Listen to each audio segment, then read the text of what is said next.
welcome to the NX for Manufacturing Tech Tips. Today's tech tip is titled How to Make Any Hole with NX CAM. Demonstration will last approximately 20 minutes. We'll stay on the line and open up a chat window for questions and answers. With that, I'll turn the session over to Michael Hitchcock. Welcome, Michael. Thank you, Derek. Appreciate that. Hello to everyone out there. I got a few things prepared for you today, but Derek's was the end of the script, so everything I'm doing is just off the cuff here. So we'll go through and various things. I wanted to show a way to just approach hole making in general for the run-of-the-mill holes, those that are fairly straightforward that we can get through. I want to show you the feature recognizer. I think you've spent a little bit of time with feature-based machining, but I'll do just a little bit of that relative to some items with holes particularly, and some of the features that come from that. And then I want to spend a little time with thread milling, both internal and external milled threads. With some new capabilities in the last few releases of NX that make that a much easier task than it has been previously. And then some hole milling also that we can work with, especially for larger holes where you can't drill them that big, or they're maybe a little bit more precise than you can drill, and you need to go in and machine those, mill those out. A couple of approaches for those that will be helpful. And then I found something really cool that I could do with manual hole making. You can define your own drill cycles.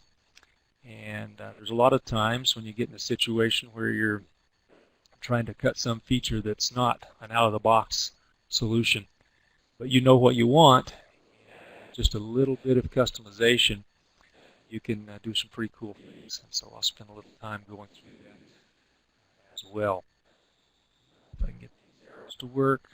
So here's my example relative to that user-defined cycle. I got to throw up my best thing here and taunt you just a little bit, tease you, invite you to stay around in case you get bored with the other stuff. Oftentimes, and I've had this request a number of times, you want to come in and you want to drill this hole, and if you use just any of the out-of-the-box features that we've got, you'll get either a hole that just drills through the top one, or if you try to drill through all of them at once, then you get all this feed-rated move from after you break through this clevis here until you get down to this one. And if you do a second one, then it's pretty scary to be rapiding all the way from the top of this through this hole down to the bottom. You know what you'd like for it to do. You know what you'd really like for it to do is to drill the top one, not pull out of the hole, go at some user feed rate down to the next one, which would be higher than a typical drill feed rate, but you probably not want to go at full rapid. Then you want to move to some position down here. You want to drill through that with another cycle, and then you want to exit the whole thing at the same time back up to the original clearance plane. And I'll show you how you can do that pretty simply with a user-defined cycle from the manual hole making side. Go ahead. All right. So this is NX 8.5.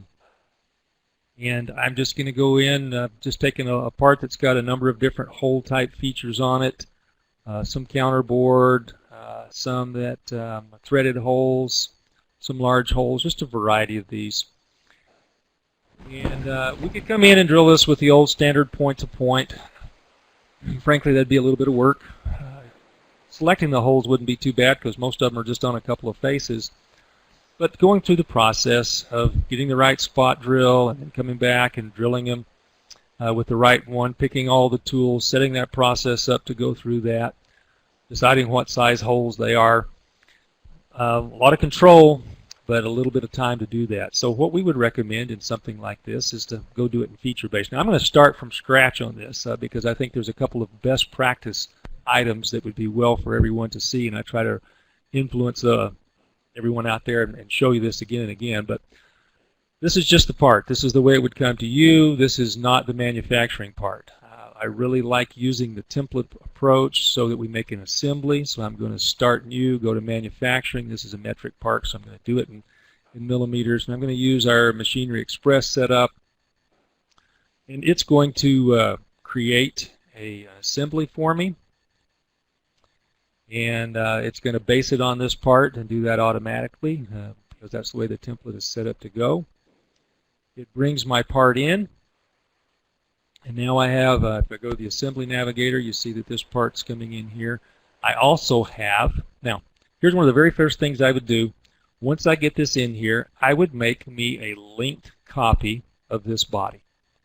And I would make sure that I told it to copy threads, because this part does have threaded features on it. That I added to it in NX. When it came, it was a dumb body.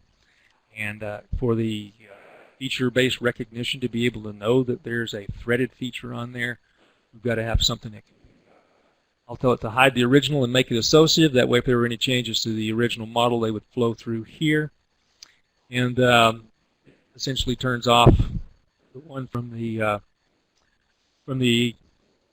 component and leaves me with a linked body here. And that's the one I'm going to manufacture on. That way, as I'm machining or doing any things, I don't get linked planes in here from different places. I've got a whole body that I'm looking at.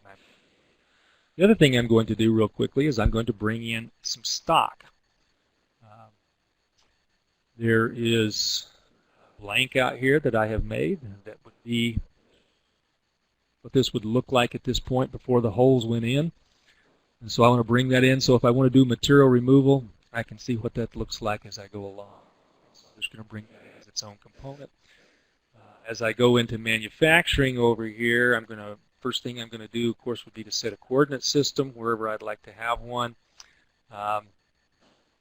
Let's just go grab a couple of axes here and throw me a coordinate system here on this corner. And this is set up to be just a local MCS fixture offset 1, which will give us a G54 when we post. In my workpiece, I'm going to specify my blank. And then I am going to go over here and turn it off so I don't have to see it anymore. I'll grab my part. So all my operations will know what I'm working with. So with that chosen, I'm ready to go recognize some features. We go in here to the Machining Feature Navigator. I'll right-click here and tell it to find the features. The dialog that comes up gives me lots of options. And I know you've had a look at feature-based machining in some previous tech tips, but I'll go through a couple things that are relevant specifically to holes. We have different types of recognition. Feature identification, you'd want to use that if you had an NX part so that you had the feature history there, that you could pick them up from there. We can identify those features as they were created. What I'm going to use today is parametric recognition. This is a recognition engine that will go through the geometry that's there and determine what type of items that we have, classify those. We do have the legacy hole recognition for a template-based approach to doing holes, and also the pockets from there, and then you can actually go do some manual recognition. So if you want to, we're not going to work with that today. We're going to stick with the parametric. Wants to know what body I'm wanting to look at. Since I've already selected this in the workpiece, I can just select it, and it knows what I want to, what piece of geometry I'm trying to pull features from. You see a whole list of different types of features we could recognize. I'm not going to have it recognize the bosses. I'm going to cut those myself. I don't want it to look at different notches and corners and things that are through here, so I'm not going to do any of those, as well as any of the grooves. I am going to ask it to, take a look at holes. I could have pockets on if I had irregular shapes I was wanting it to find. I'm not looking for those. Side notches, cutouts in the sides from right over here might be a side notch. I'm not looking for those slots. But steps, I'm going to look at all of those. I want everything to try to look at any of those different step geometries that I've got down through here, because a number of these features have steps in them of different varieties, and so I want to recognize all of those. I'm not going to do surfacing. I'm not going to do EDM. I'm not going to use the colors today. So with that being done, if I just tell it don't worry about what orientation it is, just look for everything. If I ask it to recognize those features, it'll go through, and you see up here it's looking at the different ones that I ask it to look for. It tells me it finds a total of 38 and highlights those for me. You see that it's got these that are off axis. If this is a 3-axis machine, I really don't want those, and also the ones that are features from this side of the part. So I don't want all of those. So I'm going to say, don't give me that. I'm going to limit, specify a vector to say this is the direction I want you to look at. Only holes that can be machined from normal to that face. Tell it to look again. It goes through the process again. You see it running through. Now I've got 24 features. And still, some of these I don't want to machine and don't want it to figure out. I want to go do those myself. A couple of these step pockets here, single step 1 pockets. I'm going to use these to show you some of the hole milling capabilities. So I'm going to grab both of those, tell it not to put those in my group, and also this last one down here, 3-step pocket, because this thing's got a counter bore on both sides. I'm going to process that one separately. So I'll take those off and I'll accept the rest of them. So you see there the coordinate system at each one of them, all of them with the Z's pointing up. That's good. That's exactly what I told it to get. Now I can go through and grab individual groups of these and have it process those if I choose, or I can just say, you know what, go figure out all of those. So we will do that. Just say create the feature. Now we can change directions. We can take a specific hole and we can say, you know what, I don't want that. You've got that going the wrong way. I want you to look at all the data that it picks up on these. It knows where they're located in the part relative to coordinate systems. It knows the orientations. It knows angles. If we've got some chamfers on some of those or whatever they be. It also knows surface finishes, if there's anything attached to those, and we can make decisions based on those. You see the depths of all these different parts that are in here. If we get over, we'll way on over here somewhere some thread information for those features that are threaded. Knows what type of threads those are, so on and so forth. So it picks all that up from the model. And once we have all that information, again, we can edit some things in here if we want to, tag things, quite a number of things that we can do with that data. But right now I'm just going to tell it to process those. And this is coming from our default process library. We're using the rule-based approach, so it's looking at the rules, and these are the out-of-the-box rules, so I haven't changed anything there today. That's a whole other story if we want to get into editing those rules. I'm just going to make this under the workpiece geometry. I'm telling it to create new groups for each of these different types of things here, and I'm just worried about milling and drilling because I'm not doing any of the other things today. So I'd send it off to do that. It's going to give us a little status up here as it goes through and processes all the different holes. And you'll start to see information feedback over here in our operation status. This is actually a good thing to see the red knot symbol. That means it created it. It's just not been generated yet. So it found everything that it needed. It found a tool. It was able to put together a process to manufacture all of these. We'll go back over. And we'll see that, you know, we've got them categorized by the type of geometry they are. We've got our step 1 holes. We've got some threaded holes here. We've got some, which I've got one on the screen there. It's smaller, some real estate. Another set of threaded holes. These are 2-step holes, so they're just a big countersunk. Counterboard actually, and then some other ones, 2 steps into those, 2 steps on those, and finally those smaller holes over there. So those are the holes that I've got processes for. I can go and generate all of these, see what they look like, but here's the process that it makes. So let's take these 2 holes here. These are about, I think these are about 1-inch diameter holes, or 25-millimeter holes in that range, if I remember just from looking at those. It's going to spot drill them. I'll generate that one. It's just going to come in and do a spot drill, and then because of the depth, the diameter ratio of these, it's going to come back in and make just a little pre-drill down to a very small depth, and then it's going to gun drill them.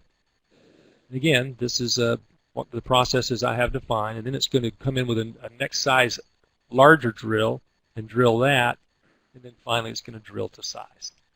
So based on the requirements of this specific hole, to get this depth, this diameter, and with the tolerances and finishes that were associated with that, that's the process I have set up to do that.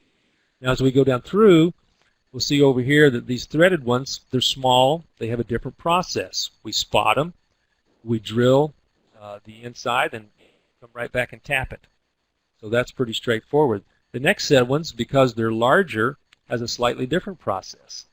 We drill in the center, but then we actually drill up, and these have a significant chamfer on the top of these that we come back and specific chamfer operation for those, whereas because of the size of these, we were able to get these chamfers when we spotted them. And then the tap at the end. So the processes are different for the different features that are there based on the rules we have associated with them. And as you go on down through, you see some are quite simple and some are a little bit more complex and have more steps in them depending on what needs to be done there. And the nice thing is I get all of that process without having to, because the rules are defined once, I don't have to go through and say, okay, got to go pick a spot drill and spot these, and now I need a bigger spot drill to spot these, and so on and so forth. With the range of things we've got here, we're just spotting them all with the same drill, and then come back and boom, boom, boom, process them according. Some of them additional drill steps, some of them not. And again, that can all be changed in the rules. But this rule-based approach, or if we were to essentially do the same thing and use the template-based approach, give us very similar results, different ways to control the output that we get. With the template-based, it's essentially going into an NX manufacturing file that's been designated as a template and setting the way we want things to work in there, and maybe AF that we have some of the rules to work right. But in the full feature-based machining, then we go into the knowledge-based rules, and that's where we would edit if we wanted to change the process in any of those. Okay, so that's the easiest way to do, your fairly standard type holes, even though they've got, and even some fairly non-standard holes, it works through that. Now, from here, let me grab the rest of these and generate these and do a quick material removal just so you kind of see what's there. Through. And we've got some smart things going in here. These things by default are set to recognize the part and know what's there. You'll see that when we're drilling holes in the areas of this boss as it's standing up, we recognize when we go across those bosses and we need to pick the tool up, and when we can just go straight across at lower levels to drill these features and all that. So there's some smart things going on in there.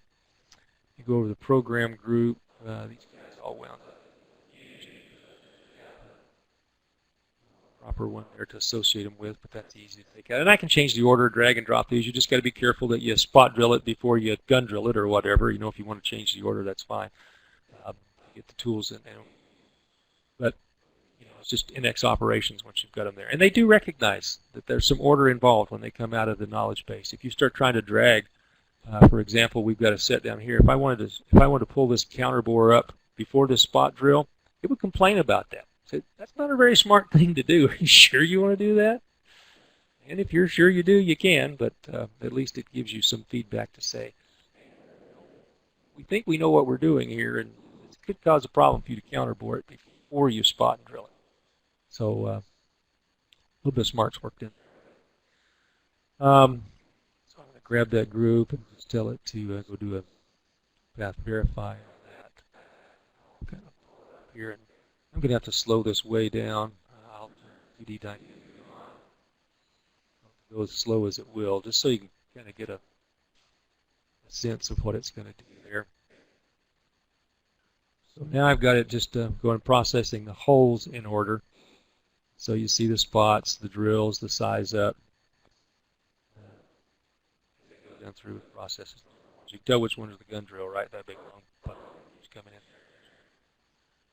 If we drug across anything here, we'd see that as well. So we'll get some clearance analysis going through that. And so there we've processed all those holes. Still got a little work to do, but we've gotten that portion of it. So that's a nice, simple way to get a lot of that stuff done in short order and have the full process there.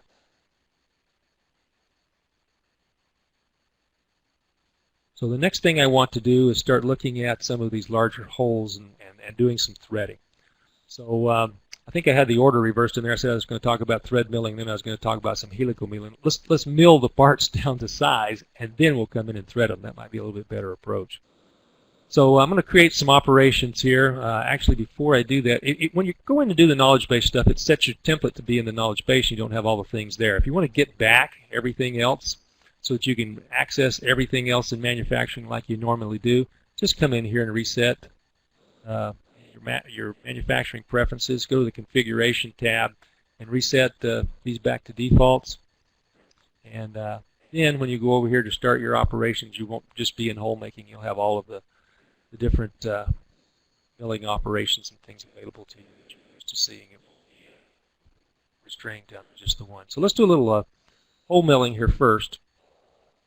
And I'm going to go grab something pretty good size. Let's get an end mill that's about I don't know, let's get a 25 millimeter.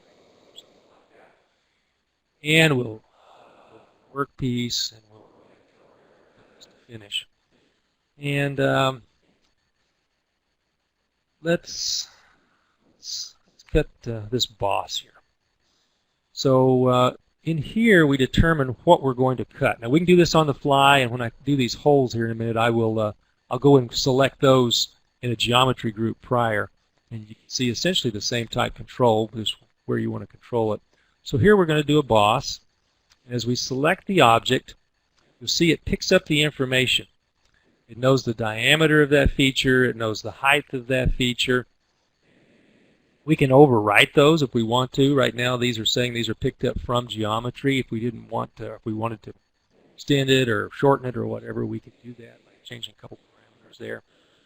We could also specify an orientation on the coordinate system, whatever we like to do. And as we pick more items, these would add to the list. So if I came over here and chose this item, you'd see that this is 71 in diameter and it's only 20 in height. But if I want to cut all the way to the floor, I can go here and say, well, what is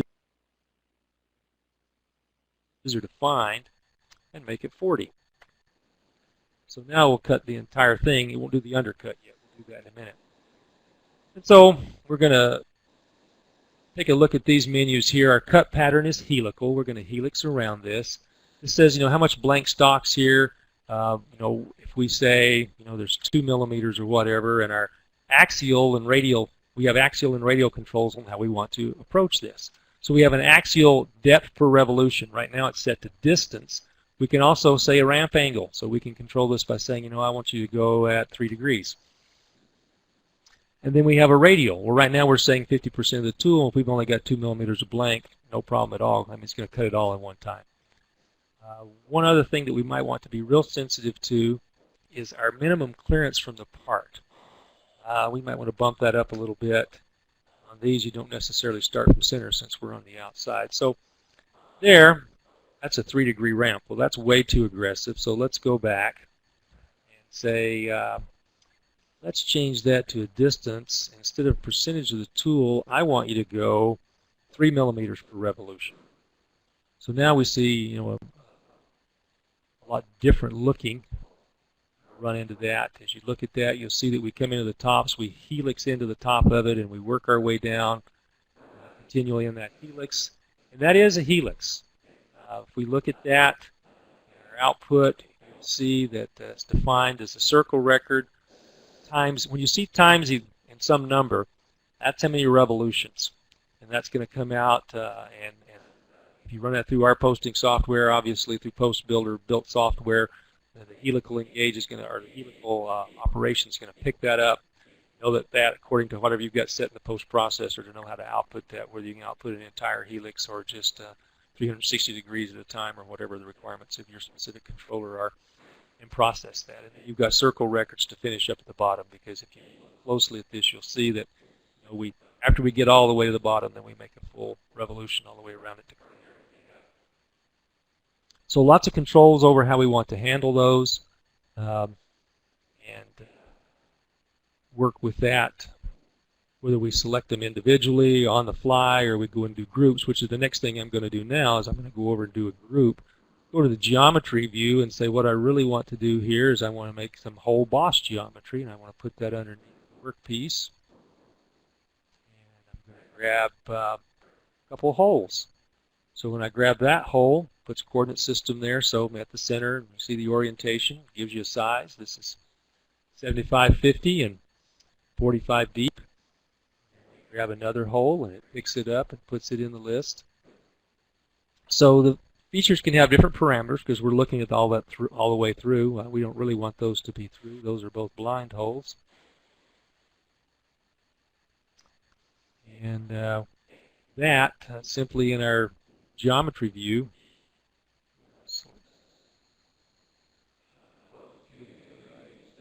My mouse has double click for me. It needs to have an attitude adjustment.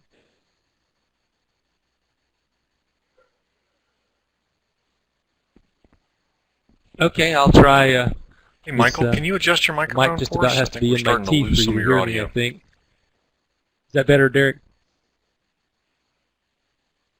So it created a whole boss geometry group over here in the It is, thank you. in the geometry view, and now to when I go to do that, I will select the geometry as my whole boss geometry, and now it knows what I'm wanting to cut. So we'll call this hole milling, and we'll actually call these holes. Should have said boss on the other ones, but we'll know what it is. So now, how do I want to cut these? Again, same type of parameters. Now, if you notice here, it's got options on what defines my blank. Well, if I say that I've got a 0 diameter, start diameter, it knows it has to cut in the middle. If I make that larger, it'll expand out. If I just say distance and say 0, it's going to say, oh, there's essentially no material here to start with. And if I generated that, I'd get one pass around the outside. That'd be a little hard on the cutter, so I'm going to go back and say starting diameter 0, and these are my actual 25% of the tool and stepping over 50%. But you see a different thing happen. Now you see it starting in the center and working out 50% of the tool at a time. Again, we've got the same type of controls on where we're going down, whether it's a distance or a ramp angle. If I change that to be 10% of the tool, you'll see a lot more spirals going down. They get to, it's just, controlling it if I want, I have hard numbers that I want in there as well. And the step over, I don't want it stepping over half of the tool each time. Let's go down a quarter of the tool each time, and you'll see more step overs going out. But really, this isn't the way I wanted to cut this hole. What I would really like is a helical spiral mix. So what I want to do is helix down in the middle and then spiral out to the edge of the part. And so now I get different information feedback choices here. So what I'm going to do is tell it, how big of a helix do I want? Well, this is a 70-ish millimeter hole. So let's cut about, and this is a 25 millimeter tool. So let's cut about 35 millimeters with that. And then let's see, our depth per revolution is at 3 millimeters. Our axial step over is half the tool. That may be a little bit more than we want on there, or it may be fine. Change the number, whatever we want. And then actually what I may want to do on this is change this to a distance. So instead of percentage of the tool, I want it to go down 17 millimeters of time or something. And then radially 25% of the tool. That sounds pretty good. So now what I get is a very different looking path. So now I helix into the middle till I get to a certain depth, and then you'll see that I spiral out and then clean up the outside of this. And I've got, based on the hole depth, I've got about 3 steps down on this. I think this is worthwhile to see it cut. I'm going to go and just do material removal on this real quick.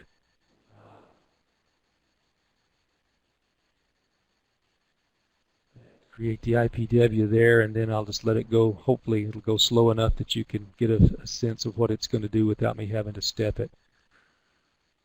But you see it helix down in the middle, and then you see it spiral out to the finished shape. And I think this is a pretty efficient way. And again, this is all arcs. You get a helix going down the middle that's a true helix. And each of those moved out, unless you, of course, I mean, there's always an option in here for you to go to machine control or in your posts linearize it. Actually, we don't we don't put that option in here because we figure if you're cutting it this way, you want arcs and not points. You can customize in a linear ability for some reason you need to. If you really want lots of data, because if you have 5 meg file going out, it looks like you're doing more work than if you just have one that's a couple meg or something. Then that might be a good way to do that, to output points. But we do output circle records for all this. It's just continually in larger radius circles as they go out and are tangent to one another, so you get a nice smooth flow out. But I think that this is a very nice way for cutting these larger features. Or if we had pre-drilled these and wanted to just cut the outside, we could go back to a helical and say that our starting diameter was, let's say that it's 50. And then we would just get cuts on the outside, again, based on the parameters that are there. So a lot of flexibility in this, but in a very nice interface to be able to work with on those larger holes.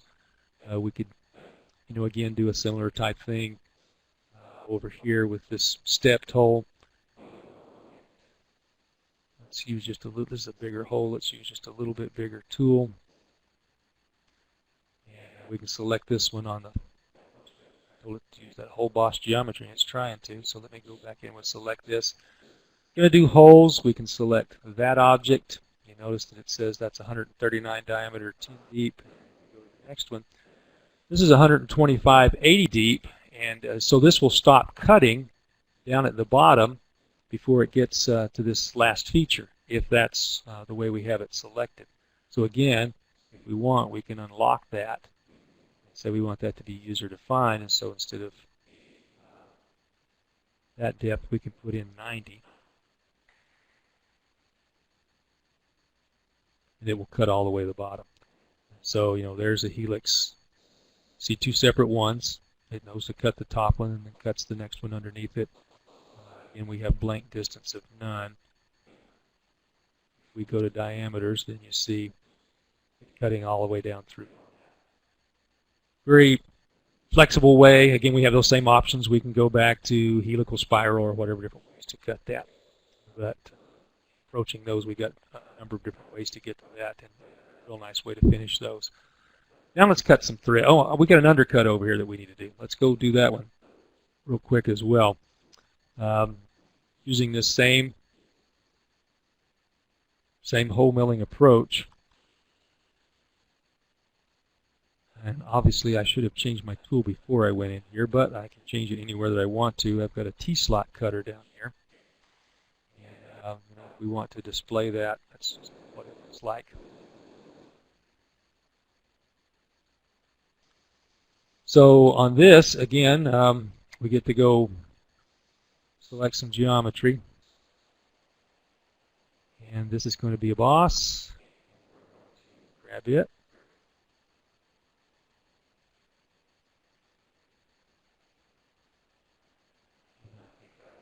Just fine. A couple parameters here. Let's see, we're going to spiral on this one. And we'll say this starting out at 68 because that's what we cut it to when we cut the top part of it. Our axial step overs, change to a different option here. Let's do a couple passes at 5 millimeters. And then radial step over, again, let's go to some, let's try a couple millimeters. So what we'll see is the first pass up here, spiraling in, cutting right next to the top. And the bottom pass, of course, cutting on the floor. Another one, again, just a little heads up on this. Always check what your minimum clearance is to make sure that you're far enough away from the part. Gauge on that. That one's pretty close at 3 millimeters. If we wanted that to be a larger number, again, we just go in there and say double that or something. Generate it and start out. You can see we're quite a bit further off the part now. Clearance away to it from it, from the part itself, as we start that motion going. This will just be a pure spiral in and then finish up with one full arc around the inside. So it just walks around and around the part, getting closer and closer with a constant 2 millimeter. I think I had it stepping over, and then it's going to reposition and come back and cut the bottom one on there. It recognizes the part, knows to stay off of it and not hit what's declared as part geometry. So we're undercuts, whatever type thing. This processor works well, fine with that. We have the 3 different options of spiral cutting, helical cutting, or a combination of spiral and helical cutting, where it makes sense. Now let's go do a little bit of thread milling. We're going to select that. This is a large part, so I got a pretty big thread mill here. I'm going to work from the workpiece itself. And, so this first thread mill, this will be a hole. We can again select our geometry on the fly, or we can do it beforehand. We're going to do a hole, but we don't. This thread's not modeled, so I'm going to specify it. We have 4 options. If the thread is a symbolic thread or a detailed thread in the model, you can pick it up from the model. It'll recognize what it is and pull those right from it. You can also say from the tool, and so it'll recognize the capabilities of your tool and give you options based on that. There's a table that you can also select from. This table is just an ASCII file of threads that's the same one that is used on the design side to be able to define threads. You can pick from those, or you can specify all the parameters yourself just by entering in the numbers and picking what you want. If you specify the parameters yourself, realize that it still must match the data of the tool. We do check that, and you can't cut in this case I've got a pitch of 6 millimeters. You can't cut that with a 2 millimeter pitch tool. So we do make the tool and whatever you specify match, and the same type thing from the table. If I go in here and pick one from the table, and by picking this object, it gives me a pretty good idea of what the sizes we see here. Then it lets me pick.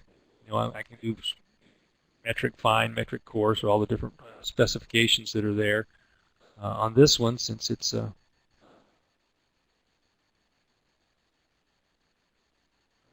I'm going to cut this at a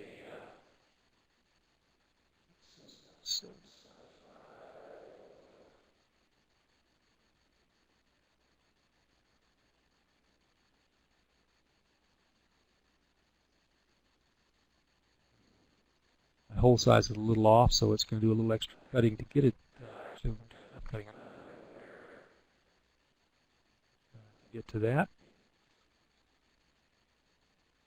Okay. Oh, I want some length, so let's make it 35.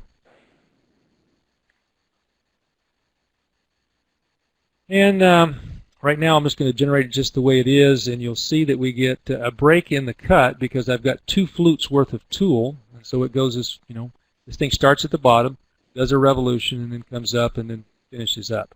There is an option in the cutting parameters to say I want a continuous cut, so that it, even though you've got one flute chasing the next one, it will still stay in contact all the way up. You also notice that I've got a constant step over of nothing, so let's put something in there.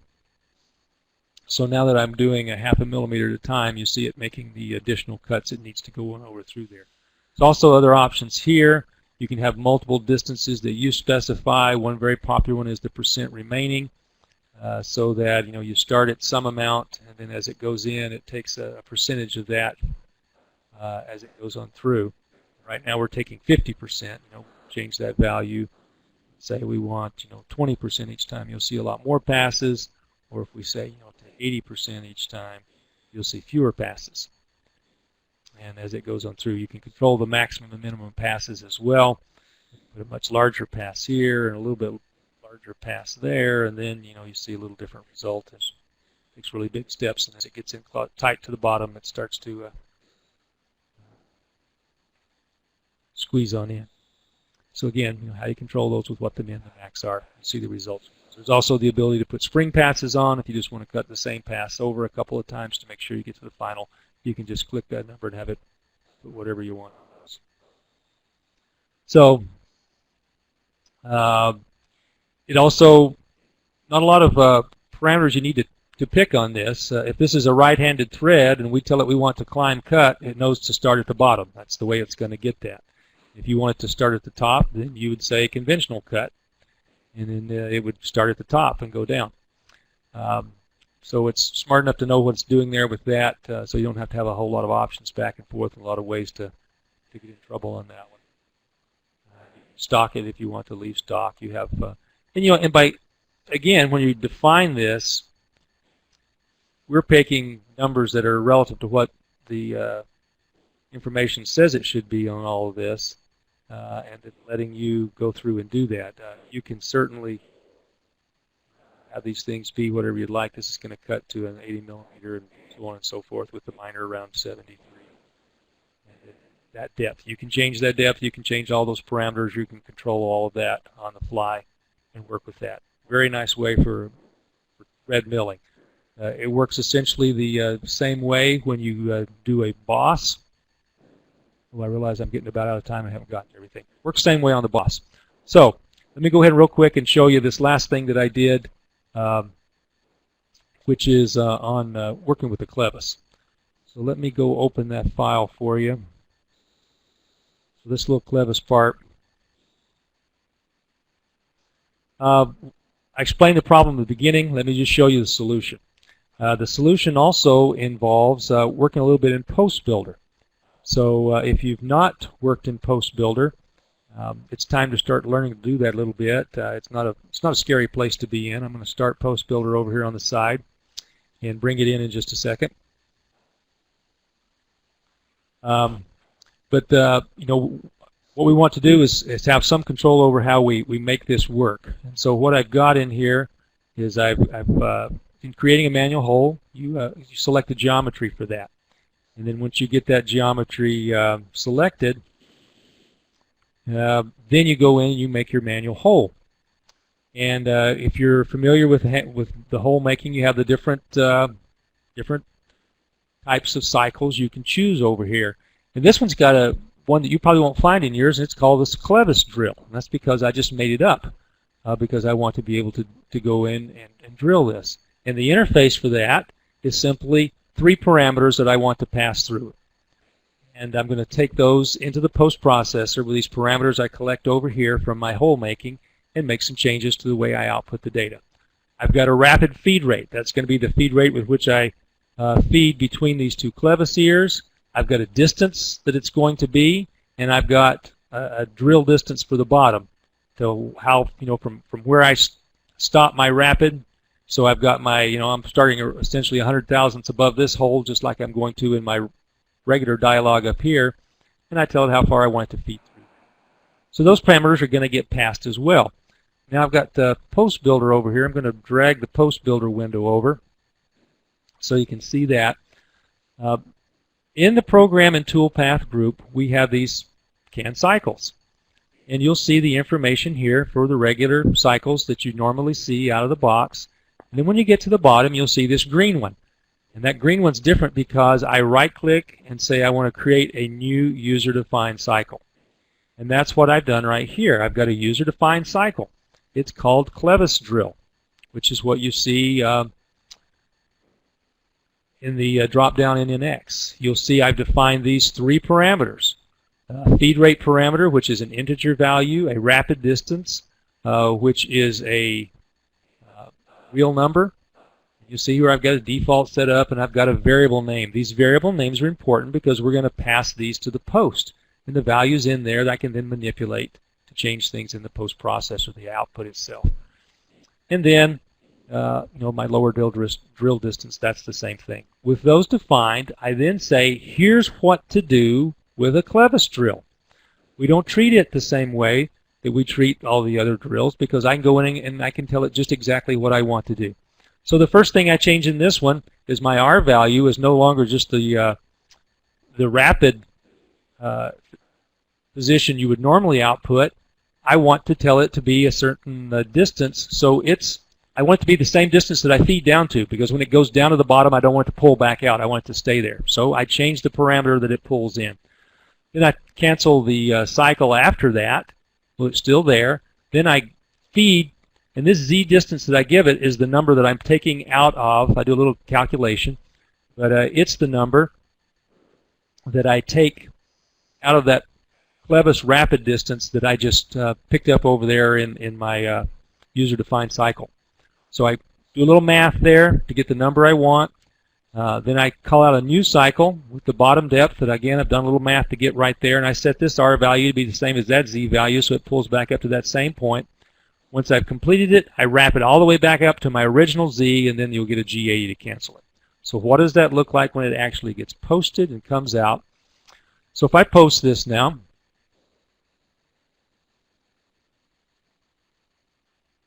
then that's what I'm going to get. I get the, here's my tool change and set up and stuff up front. Here's my positioning. It's going to go, because my coordinate system is set up in the 0, you'll see that I'm there and I'm 2.1 inches above it as I turn my spindle on. Here's my first call out. I'm at Z 2.1, but you'll notice my rapid is down at 1.55, which is the same Z depth I'm going to. Cancel the cycle, feed down in Z to 0.35, initiate a new cycle that's now going to go 0.2 inches below the surface at some feed rate. Here, this is a specified feed rate that I fed down. My R value back at the same as this Z value, and then when I finish that, all the way back out of the part and cancel the cycle. Here's what it would look like. Let me turn the machine tool on.